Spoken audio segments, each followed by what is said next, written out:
guys, welcome back to my channel, or welcome if you are new here. For today's video, I'm going to be talking about 10 different things that I used to be obsessed with, I used to repurchase over and over and over, that I no longer purchase at all, and of course I will explain why that is and if there's something that I found that I like better, or maybe it's just something that I've deleted from my life altogether. So we are going to be talking about this from an all things beauty lens because I feel like that's my channel. So skincare, hair care, makeup, body care, just a little bit of everything in this video. If you are curious to know some things that I used to love that I no longer love anymore, you've come to the right spot. We're gonna jump right into it. Before we do, if you're new here, please don't forget to subscribe to my channel. If you haven't already, give this video a thumbs up and drop a comment below. Thank you so much, really helps me out with the YouTube algorithm. Instagram and TikTok handler right here, and my Lightroom preset filters for editing Instagram photos are listed in my description box below, along with discount codes, links, timestamps, everything else you may wanna know. All right, let's jump into it. First is a moisturizer that I used to not shut up about. I raved about this all the time. I was obsessed, so much so that I used to have several items in backstock at one time. So I actually found an extra that I will be giving away after this. It's the IT Cosmetics Confidence in a Cream Moisturizer. And this, I'm gonna show you guys this formulation. I'm gonna be giving it to my sister, so that's okay. We can take a look, she won't mind. This is what this looks like.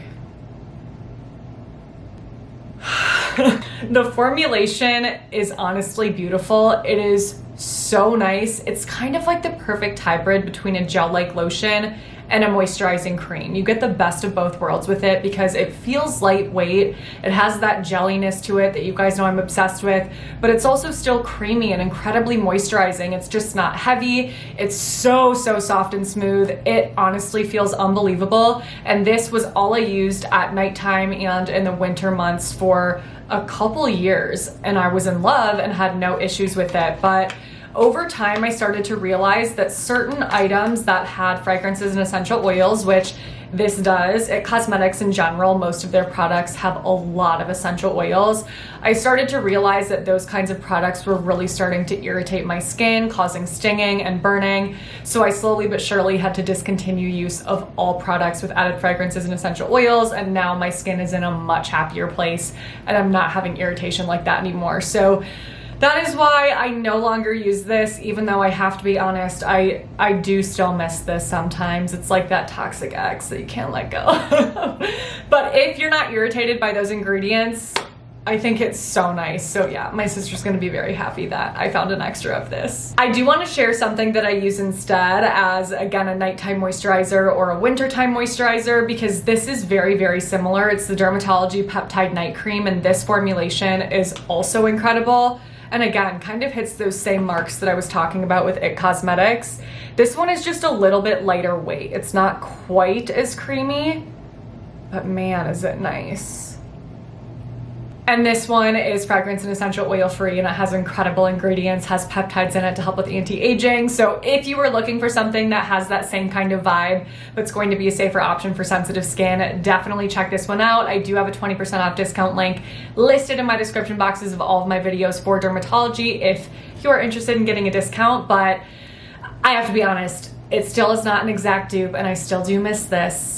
But this is amazing. The next thing that I no longer purchase is not actually just one specific product from one brand. It's any sort of benzoyl peroxide spot treatment. And I want to clarify that I don't have an issue with benzoyl peroxide. I think it's a great ingredient for those with acne, but it is something that can be more irritating than other active ingredients, especially if you're already using actives to help with acne, which I am. So I use tretinoin, and I was first prescribed it for acne a few years ago. I'll continue to use it forever because moi, holy grail for anti-aging, but it's something that I use every single night for acne. So when I was trying to use benzoyl peroxide to help to clear up breakouts more quickly, I would use it in the morning. I do need to clarify, not at the same time of day.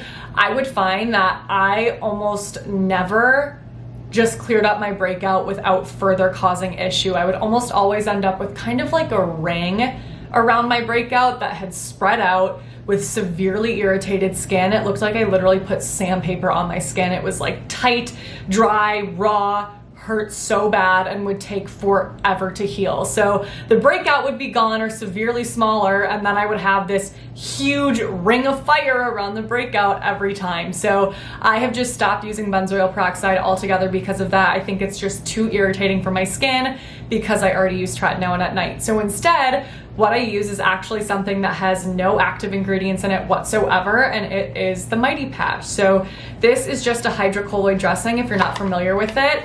And the reason it helps to heal your breakouts is just because of this little bandage here itself. Can you even see that? There you go.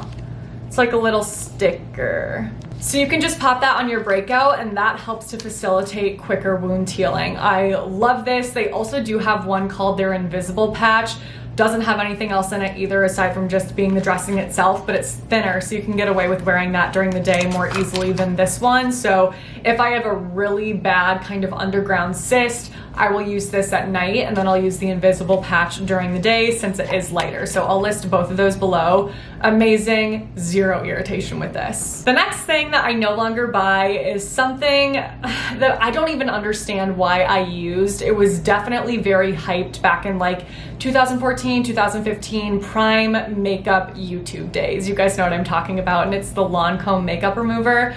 Let me see what it's called. It's actually their double action eye makeup remover, and it worked really well. It worked, but who on earth did I think I was purchasing a Lancome makeup remover? So 13.5 ounces of product, which is a standard micellar water. Right here, this is 13.5 ounces. $65 just to wipe off your makeup. That's not even staying on your face. What was I thinking? What's the point? So I do not buy that anymore. What I do buy is micellar water. I love this. It's the Garnier Skin Active Micellar Cleansing Water. Fragrance and essential oil free. It's non-drying, it's non-irritating for me, and it works so well. So what I like to do is mix some of this with warm water and put that on a microfiber towel. Makeup slides right off. I also just prefer this formulation because the Lancome makeup remover and others like that just feel a little too greasy for my liking. So if you have oily skin and you're not into that kind of slippery feel, you will love this as well. Otherwise, if you do want something that is more of an oil, that's going to work really great for makeup removal, but is a fraction of the cost. This Neutrogena body oil is actually amazing for makeup removal. This was a recommendation from my mom. Thank you so much. She does not ever lead me astray. And this one is fragrance free as well. So, so good.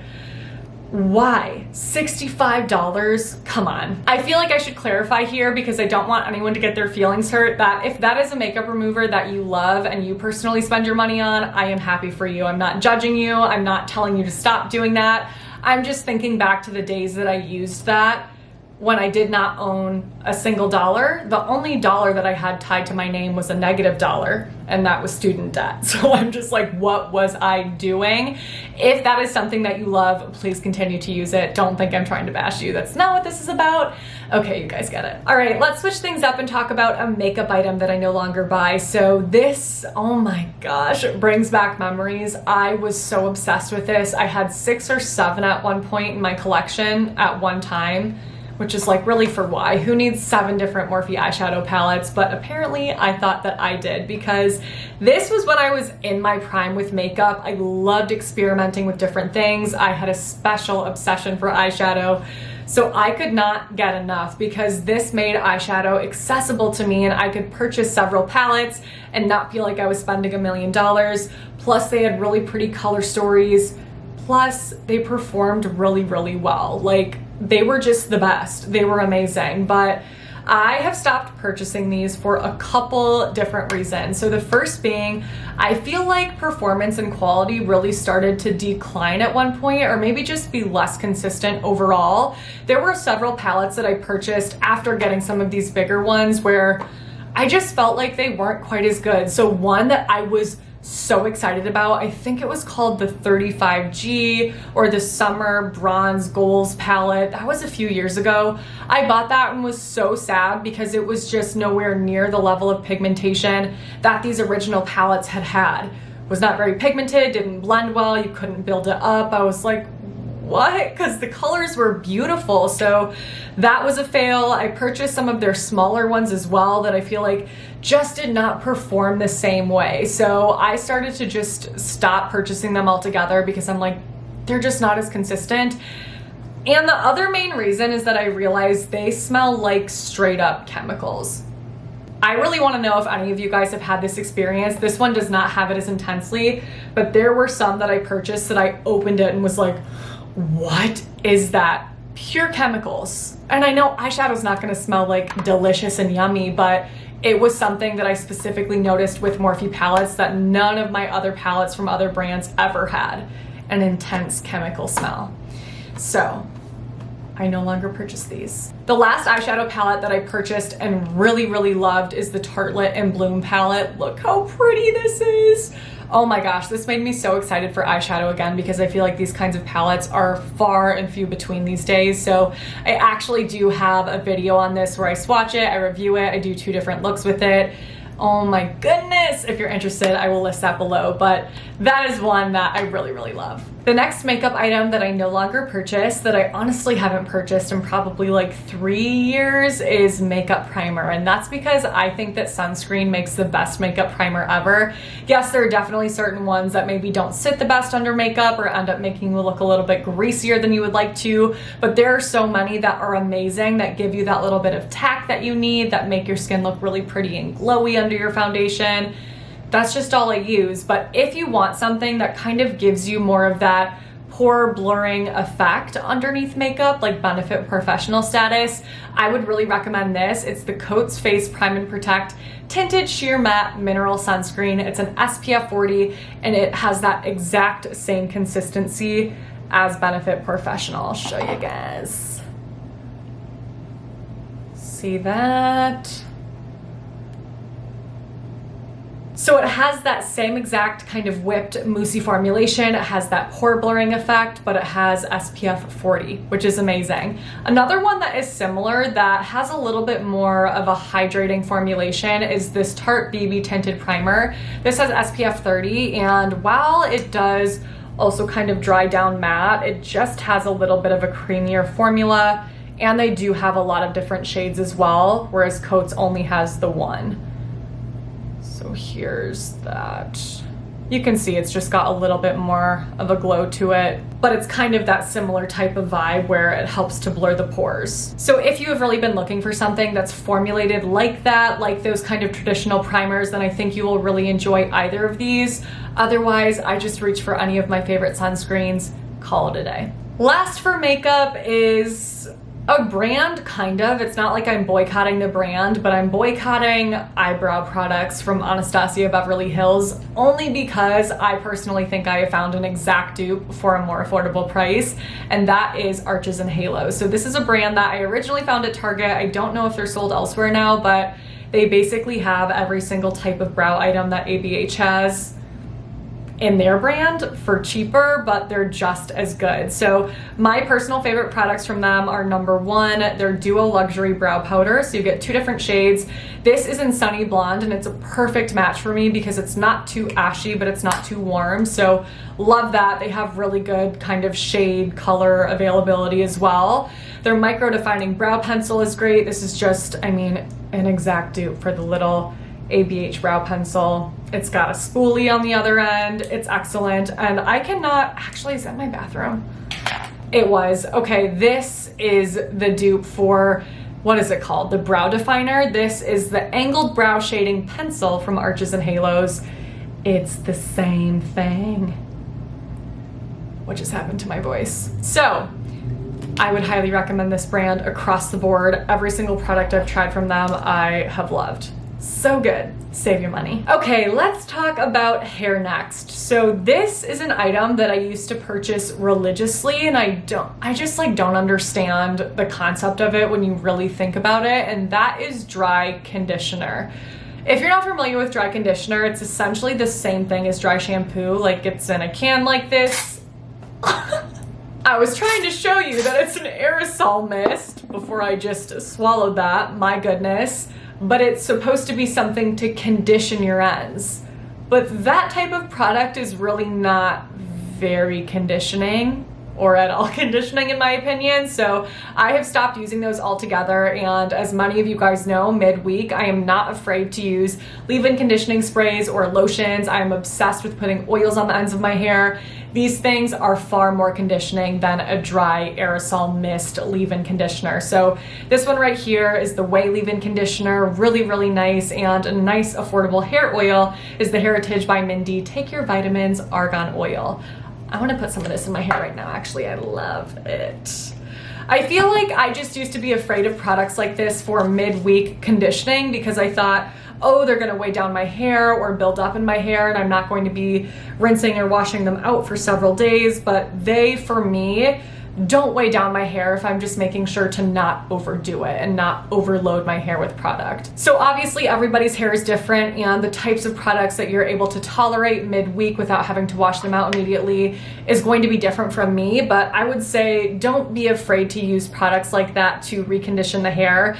That's going to benefit your hair much more than something like, again, a dry aerosol mist. And the last hair product that I don't use anymore, but is something that I used to love in high school and college, is mousse. So I used to use mousse after I washed my hair, and I would section it off, put it like underneath the root area to give me lift and volume, and I do think it did that, but I started to just not love the way that it sat in my hair. I think because I have very fine hair strands, it was making my hair look weighed down over time and dirtier more quickly, and I just didn't really like the feeling of it in my hair. Like, it felt kind of heavy. So I stopped using them altogether, and for volume at the root now, all I use is dry shampoo. So this one from Batiste, or just any Batiste dry shampoo, gives incredible volume, plus you're getting the benefit of absorbing those extra oils. So I just have found that I can completely delete mousse altogether. My dry shampoo gives me enough volume. I don't have any in right now. If you're like, are you sure about that? That's why my roots are so flat, but gives amazing volume, and then I don't have to use mousse. All right, we have 2 more items to go, and these are kind of just random body care items. The first is a self tanner that I used to swear by in college. This was my holy grail. I recommended it to everyone. I'm like, you guys, it's so easy to use. It works amazing. And I look back at photos and I'm like, girl, you are orange. You're orange. What are you doing? And it is the Jergens Body Lotion Self Tanner. I don't even know if they still make this.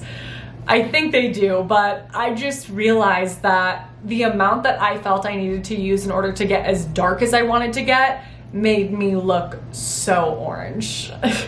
Gross. So if you're like me and you like to get a nice deep tan, and that's what you were trying to aim for with that type of lotion, I personally wouldn't recommend it for that reason, because I do think you end up looking orange. And I also feel like I'm kind of just a self-tan snob at this point, because I've tried so many. I mean, you guys have seen my self-tan showdowns. If you haven't, I'll list them below, but I compare like 8 to 9 different self-tanners in each of those videos, and those are not even all of the self-tans that I've tried. So one that I am currently obsessed with that I would highly recommend is the Bali Body 1 Hour Express.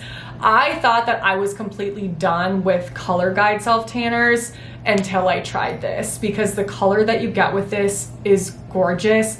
It's deep. It looks like you just came back from vacation, but it's not orange. The color is so even. This mousse is very easy to use. It's lightweight. It dries down instantly, so you're not sticky and icky while it's developing. And I only have to leave this on for about 4 hours to get dark color that lasts. This stuff is incredible.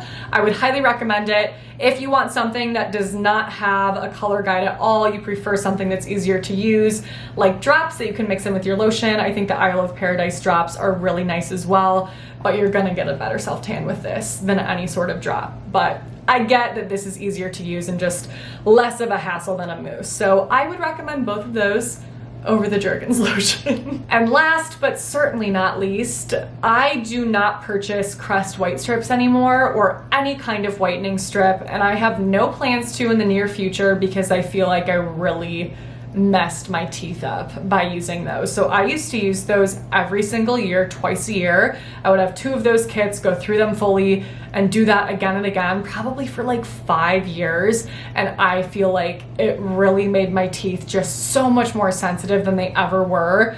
To cold especially. Oh, it gives me like full body chills thinking about it. No ice cream, no popsicles, no anything like that can touch my teeth, or it I can't talk about it. So I don't use white strips at all. I haven't in probably like 3 years at this point. What I do use, because I get asked a lot what I use to whiten my teeth, is just this toothpaste pretty much. It's the Colgate Optic White Renewal toothpaste. It has 3% hydrogen peroxide. Works amazing, but does not give me the same issue with teeth sensitivity and pain. I also use, oh gosh, is it Crest or Colgate? I'll put up a photo right here. This mouthwash, it works great, and I'll do that in combination with this toothpaste. But I don't use that mouthwash every day because I forget a lot. So I would really attribute most of my teeth whiteness to this, but if you want to take it there and make your teeth even whiter, I do think that that mouthwash works great. But that was item number 10, so we have officially made it to the end of this video. I would love to hear in the comments below, did you used to use any of these items as well, and you have since graduated from them? Or are you still using them and really enjoying them? Or is there something else that I didn't talk about that you used to love that you no longer would touch with a 10-foot pole? Let me know in the comments below. I feel like this is a really fun topic. And if you want me to do a part 2, let me know that too, because I have so many more where that came from. My list when I was preparing for this video was like 5 times as long. So let me know, we can do that for sure. Otherwise, if you found this helpful, if you enjoyed it, don't forget to give it a thumbs up, subscribe to my channel, and send my channel to a friend. Make sure to stay tuned for my next video because that will be up in a few days. But until then, I hope you have a great few days.